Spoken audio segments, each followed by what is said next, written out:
How to file Questrade Margin Account taxes with H&R Block.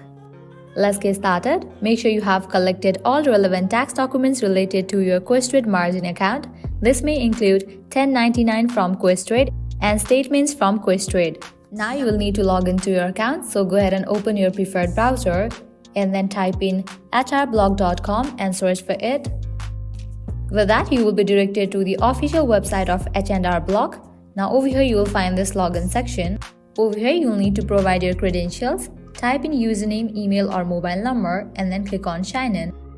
In the case you haven't registered for your account yet, you can click on this option of create an account. Now click on sign in. Now in this page you will need to type in your password. Once you type in your password, click on the option of sign in. Once logged in, begin a new tax return and navigate to the section for reporting investment income. This is where you will report your activities related to your Questrade Margin Account. H&R Block should provide prompts and forms to enter your investment income from Questrade. This may include interest, dividends, and capital gain and losses.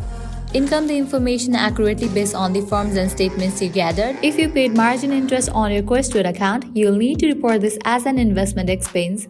So look for a section in the tax software where you can enter investment expenses or other deductions.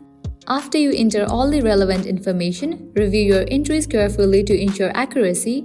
Then continue through the rest of your tax return, providing information on other sources of income, deductions and credits as needed.